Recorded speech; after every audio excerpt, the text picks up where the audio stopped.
জুলাই ঘোষণাপত্র, জুলাই সনদ দ্রুত বাস্তবায়ন এবং তা স্থায়ী বিধানে যুক্ত করার দাবিতে রাজধানীর শাহবাগে অবস্থান কর্মসূচি পালন করছেন জুলাই যোদ্ধারা। একই দাবিতে অভ্যুত্থানে নিহতদের পরিবারের সদস্যরাও শাহবাগ মোড়ে অবস্থান নিয়েছেন। বেলা 11টার দিকে শাহবাগে জড়ো হন তারা। এতে বন্ধ হয়ে যায় যান চলাচল। জুলাই সনদ নিয়ে আশ্বাস পূরণ না হলে শাহবাগে অস্থায়ী মঞ্চ তৈরি করে অবস্থান কর্মসূচির হুঁশিয়ারি দেন জুলাই যোদ্ধারা। আন্দোলনকে কেন্দ্র করে শাহবাগী নিরাপত্তা জোরদারে মোতায়েন করা হয়েছে অতিরিক্ত পুলিশ, বিজিবি সদস্য।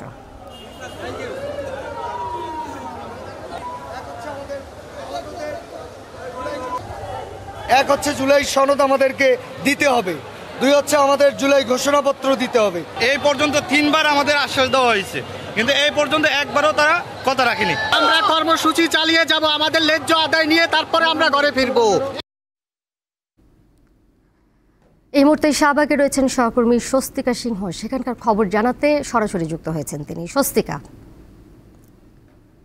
আমরা জুলাই যোদ্ধাদের বক্তব্য শুনছিলাম, তারা তো টানা অবস্থানের হুঁশিয়ারি দিয়েছেন।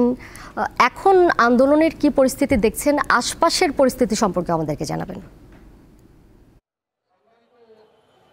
ঠিক বেলা 11টার সময় কিন্তু যারা জুলাই শহীদ পরিবারের সদস্যরা এবং জুলাই যোদ্ধা রয়েছে তারা কিন্তু এসে শাহবাগের রাস্তাটা অবরোধ করেছে এবং তারা তাদের যে দাবিগুলো, যে জুলাই সনদ ঘোষণা এবং সংবিধানে জুলাইয়ের যে লিপিবদ্ধকরণ, সেই লিপিবদ্ধকরণ এবং জুলাইয়ের সনদের যে স্থায়িত্ব, সেই দাবি সহ তারা তাদের বিভিন্ন দাবি তুলে ধরেছেন এবং তুলে ধরে তারা সেই সকাল থেকেই কিন্তু শাহবাগে অবস্থান করছিলেন এবং তাদের শাহবাগে অবস্থানের পাশাপাশি কিন্তু শাহবাগের আইন শৃঙ্খলা পরিস্থিতি যারা বাড়ানো হয়েছে, সেই আইন শৃঙ্খলা পরিস্থিতিও কিন্তু বাড়ানো হয়েছে। আমি যদি একটু আমার পেছনের চিত্রতে দেখানোর চেষ্টা করি, ঠিক জুলাই যোদ্ধারা শাহবাগে অবস্থান নেওয়ার পরই কিন্তু ঠিক শাহবাগের যে সড়কগুলো রয়েছে, সড়কগুলোর যান চলাচল বন্ধ হয়ে যায়। পাশাপাশি এখন কিন্তু ঠিক আপনি দেখতে পাচ্ছেন বৈরী আবহাওয়ার কিন্তু সেই তারা এখানে আসার কিছু সময় পর থেকেই শুরু হয় এবং সেই বৃষ্টি, সেই বৈরী আবহাওয়া উপেক্ষা করে কিন্তু যারা জুলাই যোদ্ধারা রয়েছেন এবং জুলাই পরিবারের যারা সদস্যরা রয়েছেন তারা কিন্তু আসলে শাহবাগের তাদের যে আন্দোলন, তাদের যে দাবি, সেগুলো কিন্তু তারা চালিয়ে যাচ্ছেন এবং ঠিক সবাই সবার মতন করে, কেউ বৃষ্টিতে ভিজছেন, কেউ ঠিক বৃষ্টি নিবারণের জন্য ছাতা সাথে নিয়েছেন, ছাতা মাথায় দিয়েই দাঁড়িয়েছেন।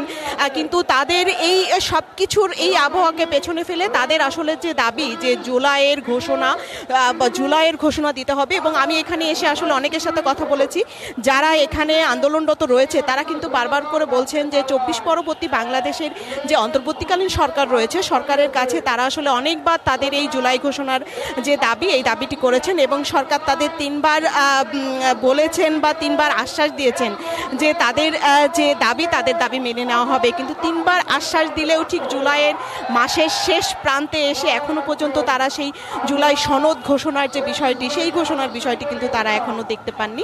যার কারণেই কিন্তু ঠিক তাদের আজকে এই রাস্তা অবরোধ করে দাঁড়ানো, তাদের দাবি আদায়ের যে পন্থা, সেই পন্থা আসলে তারা আসলে বারবার করে বলছেন যে আমরা তো জুলাই সনদ, আসলে এটা আমাদের অধিকার, এটা আমাদের পাওনা, এই পাওনাটা আমাদের কেন আসলে দিতে দেরি হচ্ছে। যারা এখানে পরিবারের সদস্যরা রয়েছেন বা জুলাই যোদ্ধা রয়েছেন তারা কিন্তু বারবার আসলে এটাই বলছেন এবং তারা কিন্তু হুঁশিয়ারি দিয়েছেন, বা হুঁশিয়ারি বলি বা আসলে যেটাই বলি, দাবি আদায়ের, এতে তাদের যে অধিকারের যে দাবি, সেই দাবির জন্য কিন্তু তারা বারবার করে বলছেন যে ঠিক আজকে সকাল থেকে তারা হয়তো বসেছে, কিন্তু তাদের আসলে এই দাবি যত সময় পর্যন্ত না আসলে আদায় হবে, যত সময় পর্যন্ত অন্তর্বর্তীকালীন সরকারের পক্ষ থেকে জুলাই ঘোষণাপত্র ও সহ যে সংসদের যে জুলাইয়ের যে স্থায়িত্বকরণ, সেই বিষয়গুলো, তাদের সেই দাবির বিষয়গুলো সরকার যত সময় মেনে না নেবে, তারা কিন্তু তত সময় এই শাহবাগে অবস্থান করবে।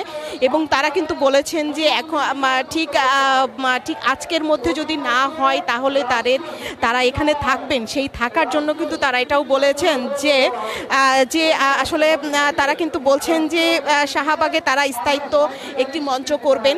এই মঞ্চ করে প্রয়োজনে তাদের দাবি আদায় না হওয়া পর্যন্ত কিন্তু তারা এই শাহবাগেই অবস্থান করবেন। দোলা, এই ছিল শাহবাগ থেকে আমার কাছে সর্বশেষ।